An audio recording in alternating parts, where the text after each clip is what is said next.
Good morning, horrible human beings. The Fool's Mate episode. I got this idea from my man, the number one dream crusher. I spoke about him the other day, but he was telling me he actually don't play chess. But he found it interesting when I made the analogy with I believe it was chasing pawns. So I got to thinking, there's something else. There's other moves and other analogies that can be made. So we're gonna do Fool's Mate. Fool's Mate is something when you learn how to play chess. The way you win at chess is to checkmate the king, and you checkmate the king by trapping him, so that the king cannot move without being under attack. Once you have him in that position, then that's called, every time you attack the king, you checking him. When the king is moved into a position where he can't move anywhere without being under attack, he's in checkmate. And that's the game. That's how you win. Very early on, when you learn how to play chess, though, extremely early on, you learn about Fool's Mate, where if white moves the wrong pawn, you can be checkmated in two moves, whereas the game is over before it truly even has begun, all because you made the first wrong move. It can be blocked, and once it happens to you once, it'll never happen to you again.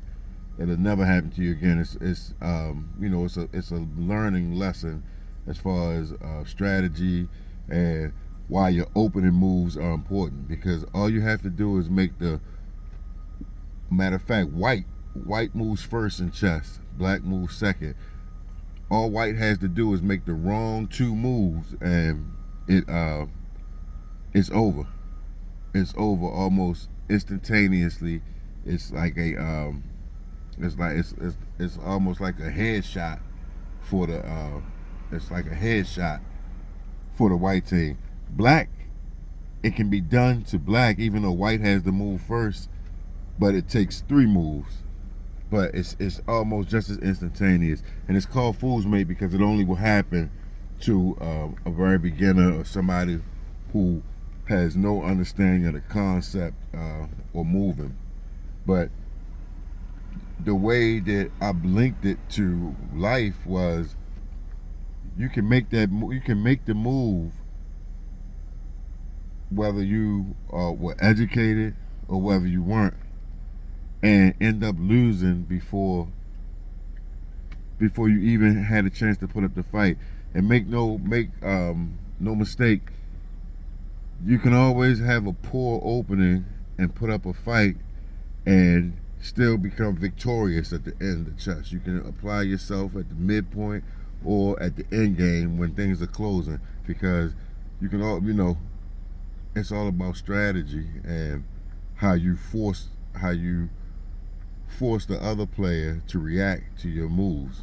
But one thing that I learned is that it's super important.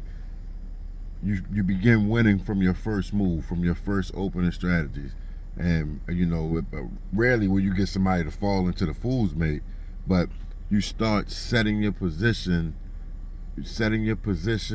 and setting your opposition very early. And a lot of times you don't realize the importance of that in the beginning. But it made me start thinking about how many other times do we set ourselves up to lose from the beginning because we either haven't learned or just are in the process of being elementary learning. And the first thing I thought of was our diet, and how we can eat a diet of food. While we eat for survival, not to live. So out of necessity, we take what's there, and then it become complacent, and then we will eat a diet that, while it simultaneously allows us to live in the short term, is actually killing us and thwarting us at having life in the long. And you'll never know. You'll never know if you're fortunate to get once you start hitting 30 years into it, you'll see the debilitating effects of it. And then I just applied it everywhere else. I said, man, how many times can we can have perspectives and mentalities and make mistakes that as soon as we start off with we make two moves and we already checked ourselves. Listen to how you win. When the king is trapped and can't move anywhere, the game is over. How often do we trap ourselves from our choices and the game is effectively over? Or at least that game is over and we gotta start a new one with new positioning, taking the lessons we learned. I'd be remiss though if I didn't, speaking of chess, if I didn't throw in, I had a real good homeboy who, I ain't gonna call his name out, but always, we did a long stint, long bit, like 7.5, almost 8 years, and then periodically he'd get jammed up again for 8 months here, 13 months there, but yo will always come back and was good with, he got nice with chess. He understood the way the pieces moved and moved them accordingly and was sharp. But in life, wouldn't make the correlation and make the moves needed so that he could win, and perpetually stayed checkmating, whether it was through his habits, through his choices, but mostly his mentality. And the wild thing was, though he was nice, if I played him 4 to 5 times, around the 4th or 5th time, because everybody got a style that they play chess, much like they got a style that they make choices, or a style that they walk, dress, do anything. We all got our individual style. And chess is just like fighting. It's just like fighting with your mind. So you could tell how somebody fight. Once you fight a person, you could tell, all right, well, he swing with his left. He always go for the uppercut. This dude right here, he gonna try to wrestle me if he get close.